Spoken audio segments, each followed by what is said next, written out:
Hello everyone, welcome to our channel. This is Shalini Sharma. हम पढ़ रहे हैं ग्रेड 9 का सिविक्स डेमोक्रेटिक राइट्स। ठीक है, how can we secure these rights. अभी तक हमने देखा था कि हमारे पास कितने फंडामेंटल राइट्स हैं और हम उसका कैसे कैसे और कहाँ कहाँ यूज कर सकते हैं और कितने तरीके के फंडामेंटल राइट्स हैं। इवन हर एक फंडामेंटल राइट बहुत ज्यादा इंपॉर्टेंट है हमारी लाइफ के लिए। हमारी राइट टू लाइफ के अंदर भी कितने सारे, एक फंडामेंटल राइट हो गया, उसके अंदर भी बहुत सारी चीजें, और हम इतना तो एक्सप्लेन नहीं कर सकते। हमारा, आपको पता होगा, हमारी जो रिटन कॉन्स्टिट्यूशन है वो सबसे बड़ी है पूरे वर्ल्ड में। तो हमारे पास एक नहीं, बहुत सारे तरीके के राइट्स हैं। तो इतना मैं पढ़ाऊंगी, अगर एक एक राइट्स की डिटेल्स दूंगी तो पता नहीं कितना टाइम लग जाएगा। मगर जो इंपॉर्टेंट राइट्स हैं, जो मेन राइट्स हैं, वो मैंने बताए। अब जैसे राइट टू लाइफ में भी राइट टू प्राइवेसी है, राइट टू फूड है, राइट टू शेल्टर है ना, राइट टू लाइफ के अंदर भी। तो ये बहुत सारी चीजें और भी है। तो these rights are enforcement. This is called right to constitutional right. देखो, ये जो सारे राइट्स है वो हमें एनफोर्स किए जाते हैं, लागू किए जाते हैं। गवर्नमेंट बोलती ना कि ये एक नया राइट है। मान लीजिए एक राइट बनाया, राइट टू इक्वालिटी। अब गवर्नमेंट ने हमें बताया कि देखो, एक राइट टू इक्वालिटी नाम की एक चीज है, एक राइट है जो हम आप लोगों को प्रोवाइड कर रहे हैं। किसके थ्रू बताती है? मीडिया के थ्रू बताती है, रेडियो के थ्रू, टीवी चैनल्स है ना, न्यूज़पेपर से हमें ये चीजें पता चलती हैं। तो उससे हम क्या होता है कि फर्क पड़ता है ना। अब हम, अभी तक नहीं था मान लीजिए राइट टू इक्वालिटी, और एकदम से हमें पता चलता है कि गवर्नमेंट ने फोर्स किया है, लागू किया है कि राइट टू इक्वालिटी भी है आपके पास। आप किसी कास्टिज्म से या आप किसी जेंडर से आप किसी को अलग नहीं कर सकते कि ये इस जेंडर में है, ये यहाँ नहीं आ सकता, या फिर ये किसी और कंट्री में नहीं जा सकता, मेल नहीं जा सकते हैं, फीमेल नहीं जा सकता, या फिर बहुत सारी चीजें होती है, कास्ट से रिलेटेड भी होती है।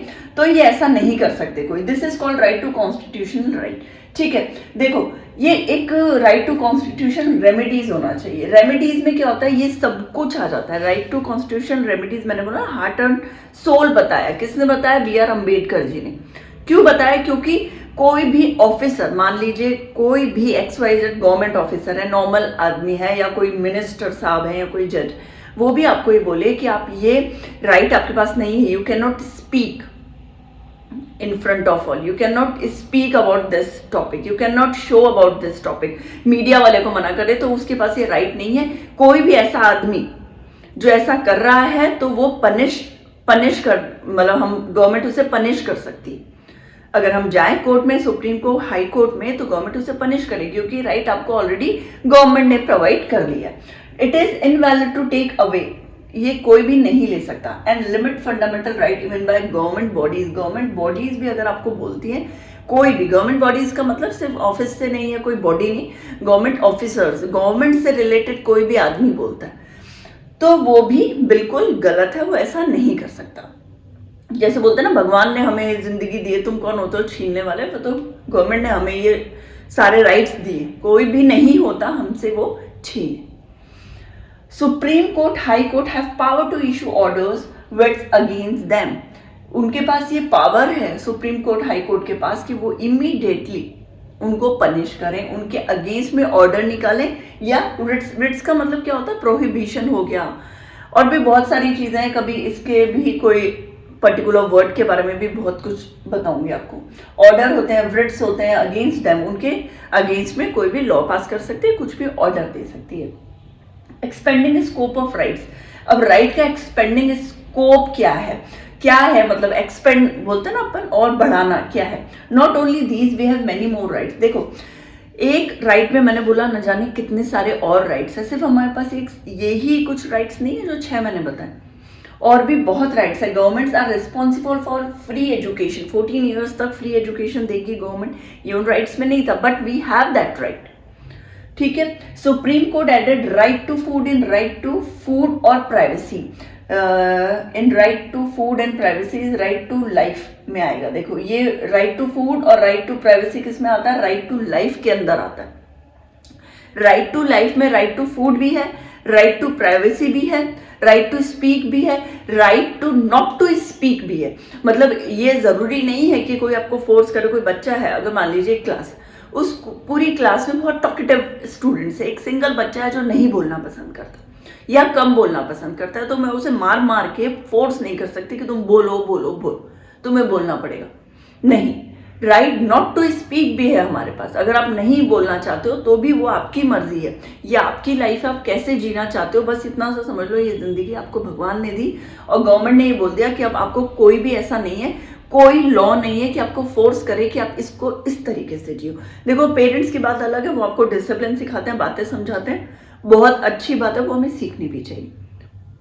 ये छोटे छोटे बच्चे कुछ अदरवाइज मत लेना आप इस चीज को, बिल्कुल भी। जो पेरेंट्स बताते हैं वो तो डेफिनेटली हर चीज अच्छा ही बोलेंगे आपके लिए, वो तो आपको काम करना ही है। मगर ये राइट्स गवर्नमेंट हमें देती है, हम तब इसको फॉलो करेंगे जब 18 ईयर्स से बड़े हो जाएंगे, समझदार हो जाएंगे, ठीक है। ओके, देन ये सब राइट्स हमारे पास है। Right to property is constitutional right, right to vote as well, vote हो गया, कॉन्स्टिट्यूशनल राइट्स भी है, not only fundamental rights, government ने हमारे लिए कॉन्स्टिट्यूशनल राइट्स भी बनाए। और वो राइट टू प्रॉपर्टी, मैं प्रॉपर्टी कहीं से भी खरीदूं, कुछ भी प्रॉपर्टी में खरीदूं, या मैं किसी और स्टेट में जाके प्रॉपर्टी खरीदूं, तो आप मुझे मना नहीं कर सकते कि यार कोई मराठी है राजस्थान में आके प्रॉपर्टी नहीं खरीद सकता। नहीं, बिल्कुल मना नहीं कर सकते आप। कोई तेलुगु है, वो हिमाचल में जाके प्रॉपर्टी नहीं खरीद सकता। क्यों? रिलीजन अलग है, कल्चर अलग है, इसलिए कैसे डिनाई कर सकता है? कोई भी नहीं कर सकता। कोई SC ST है और वो चाह रहा है किसी आपके अच्छी जनरल कास्ट से प्रॉपर्टी लेना, तो वो ले सकता है, उसे भी कोई मना नहीं कर सकता, ना जनरल कास्ट वाले ना SC ST।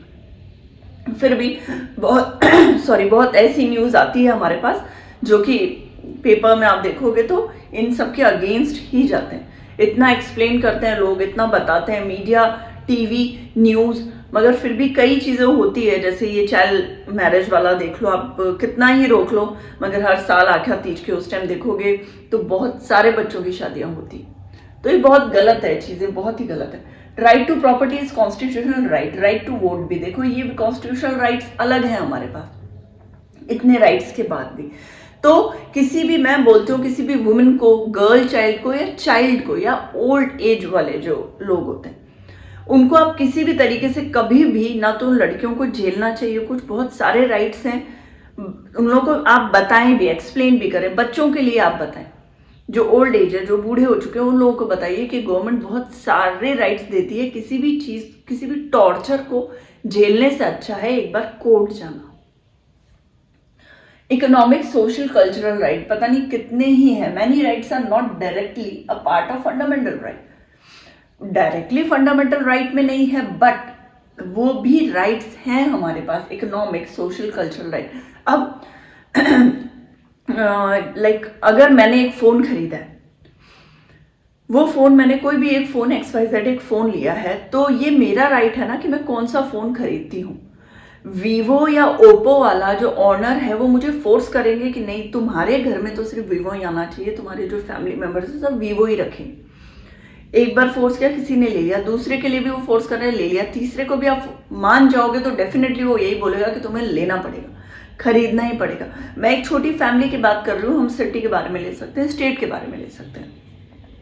वहीं डे फर्स्ट आप ये बोल दो कि मैं मेरी मर्जी का फोन लूंगी, तो शायद वो आगे नहीं बढ़ेगा, वो उसका माइंड डाइवर्ट हो जाएगा कि ये लोग नहीं मानेंगे, मैं किसी और से इस बारे में बात करता हूँ। तो डे फर्स्ट से ही आप किसी का टॉर्चर सहन ना करें। हमारे पास इतने राइट्स हैं, उनका यूज करें। इकोनॉमिक, सोशल, कल्चरल राइट्स बहुत सारे हैं।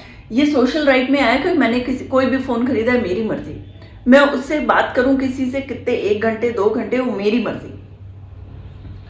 तो many rights are not directly a part of fundamental right, but we have those rights. Okay, right to work, काम करना है या मुझे हाउसवाइफ बनना है, मुझ पर डिपेंड करता है, मेरे हस्बैंड पे डिपेंड करता है कि वो बिजनेस करना चाहते हैं या जॉब करना चाहते हैं, गवर्नमेंट जॉब करना चाहते हैं।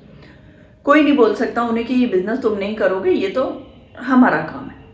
भाई ज्वेलरी का बिजनेस, और सोनी जो होती हैं जो कास्ट, वो हमेशा ज्वेलरी का बिजनेस करती है, वो फोर्स करेंगे तुम तो नहीं कर सकते, तुम सोनी नहीं हो, तुम नहीं ज्वेलरी का काम कर सकते। तो ये जो फोर्स है वो नहीं, हम मतलब अलाउ नहीं है करना। Right to safe working conditions, even healthy working conditions. इसका एग्जाम्पल आप भोपाल वाला ट्रेजेडी से देखिए, सेफ नहीं था वहां वर्कर्स का काम करना, वो जगह अच्छी नहीं थी, वो कितनी सारी सेफ्टी जो पॉइंट्स है उसको अवॉइड किए गए थे वहां। नहीं करते तो अगर वो राइट्स उस टाइम यहाँ होते तो एक नहीं दूसरा, दूसरा नहीं तीसरा, या फिर वर्कर का लीडर कोई तो बताता कि यहाँ पे सेफ्टी नहीं है। क्यों उस टाइम इतने सारे राइट्स नहीं थे हमारे पास। ठीक है, वर्किंग कंडीशन बहुत अच्छी होना बहुत ज़्यादा ज़रूरी है, क्योंकि ऑलमोस्ट आजकल 9 to 10 आवर्स हम हमारे वर्क जो जहाँ हम काम करते हैं उस प्लेस पे देते हैं। गुड स्टैंडर्ड ऑफ लिविंग, सिर्फ एक अच्छी जनरल कैटेगरी को स्टैंडर्ड लिविंग जीने का अधिकार है। जैसा कि पहले गांव में होता था कि एक जो मेन आदमी या बोलते हैं सरपंच, उन्हीं के पास कुआं है, वही यूज कर सकता है उस पानी को, और जो छोटे या फिर SC ST कास्ट के बैकवर्ड क्लास के लोग हैं वो लोग वहां तक नहीं पहुंच पाते थे, वो एक बाल्टी मग से ही पूरा हफ्ता चलाते थे। तो ये गलत चीज थी, ये अब नहीं अलाउ करती है गवर्नमेंट। नहीं, अब स्टैंडर्ड ऑफ लिविंग सबका एक जैसा होना चाहिए, चाहे वो कोई भी हो, और आप इसको मना नहीं कर सकते कहीं भी जाने का। कोई चाहता है कि वो मूवी देखे तो वो देख सकता है, या आपके जस्ट नेक्स्ट बैठा और आप बोलोगे नहीं ये तो उस कास्ट से बिलोंग नहीं करता, जो मैं हूं या मेरे से नीचे लोअर कास्ट में है तो मैं इसके साथ नहीं बैठूंगा, नहीं, वो तुरंत आप पे केस लागू कर सकता है, वो जा सकता है केस करने। और ऐसा हुआ भी है, बहुत छोटी सी चीज है मगर अभी डिस्कस नहीं करते। Good standard of living, right to health, health अच्छी हो, अच्छा खाना खाएं, मेडिसिन लें, ये भी हमारे पास राइट है। राइट टू एजुकेशन, पढ़ाई का तो बस एजुकेशन का तो ये मान लो कि गवर्नमेंट कैसे भी करके जाती है कि पूरी इंडिया एजुकेटेड एक सिटीजन कहलाए, कि इस इंडिया में सब एजुकेटेड है। कोई मतलब इसको यूज तो करे, फॉलो तो करे, उनके राइट्स समझे तो सही। जिस दिन समझ जाएंगे उस दिन डेफिनेटली इंडिया एजुकेटेड ही होगी। South Africa government guarantee several new rights, like south Africa में कुछ और भी नए राइट्स हैं जो इंडिया में अभी नहीं हुए हैं लागू, है ना, एनफोर्स नहीं हुए। कई राइट्स हैं जैसे प्राइवेसी, इन्वायरमेंट, हेल्थ या हाउस से रिलेटेड, शेल्टर से रिलेटेड। प्राइवेसी मतलब किसी भी तरीके की प्राइवेसी वहाँ अलाउ है, हर तरीके के, जिसमें कुछ पॉइंट्स हमारे यहाँ नहीं है, हमारे राइट्स में नहीं है। तो वहाँ कैसे भी राइट्स, लाइक इन्वायरमेंट से रिलेटेड तो बहुत स्ट्रिक्ट है वो लोग। यहाँ हम घर बनाना है, प्लॉट है, तो हम जैसे सोचते हैं ना कि ये पेड़ कटवा दो, 10 पेड़ मेरे प्लॉट में लगे हुए हैं, मैं अब यहाँ पे घर बनवाऊंगी तो 10 पेड़ को हम साफ करवा देते हैं। दूसरी कंट्रीज में अलाउ नहीं है। उसके क्या करते हैं, रूट्स नीचे से बांध दिए जाते हैं। जापान में देखिए, चाइना में देखिए, रूट बांध देने के बाद कुछ दिन बाद जब वो पूरी तरीके से वो रूट्स जो उसकी सॉइल है उसको छोड़ देता है तो वो कहीं और प्लांट करते हैं उस ट्री को। यहाँ क्या है, यहाँ तो काटो, निकालो, हटाओ, वो उस 10 ट्री को कहीं और प्लांट करेंगे, उसके बाद वहाँ कंस्ट्रक्शन होगा।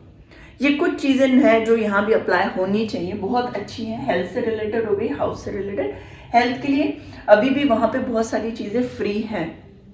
इंडिया में डेफिनेटली बहुत सारी गवर्नमेंट हॉस्पिटल्स देखेंगे आप, डॉक्टर्स देखेंगे जो फ्री में आपको हेल्प करते हैं, हेल्थ से रिलेटेड सॉल्व करते हैं आपकी प्रॉब्लम। मगर और भी चीजें जो फॉरेन कंट्रीज में वो सिटीजन को देते हैं ज्यादा, इंडिया से ज्यादा। नेशनल ह्यूमन राइट क्या होता है? नेशनल ह्यूमन राइट आपने सुना है कि कोई वुमेन को टॉर्चर कर रखा था, एक बूढ़ी औरत था, अभी रिसेंटली बहुत बूढ़ी औरत जो कि एक रूम में सालों से बंद थी, बेड़ियों से जकड़ी हुई थी, और इन्होंने नेशनल ह्यूमन राइट कमीशन वालों ने ही बाई चांस पता लगा था कि वो इतने सालों से वहाँ बंद है। सोचिए, नेबर्स को नहीं पता, किसी ने उनको बताया था, कोई कुत्ता भौंक रहा था, कुछ हुआ था, साउथ की बात है, और वो लोग, और उसकी माँ को वो ढूंढ रही थी बेटी सालों से, उनको यही पता था कि वो है नहीं, वो कहीं घर छोड़ के चली गई, मगर फाइनली वो उसके भाई के घर में ही मिली थी कोठरी में।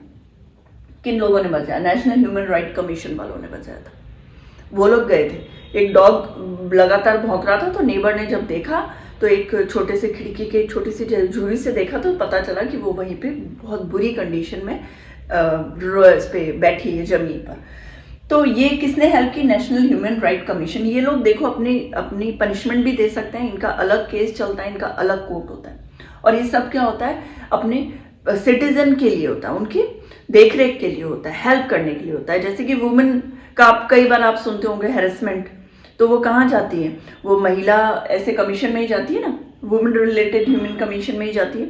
वहाँ राइट्स ज़्यादा है, वहाँ उनको बेनिफिट्स ज़्यादा मिलते हैं, उनकी सुनवाई वहाँ जल्दी होती है। तो ये भी एक गवर्नमेंट ने अलाउ कर रखा है। इसका जो लॉ है 1993 में पास हुआ था, और ये अलग चलती है हमारे गवर्नमेंट से, ये उसी में इंक्लूड नहीं है, हमारी गवर्नमेंट से अलग चलती है।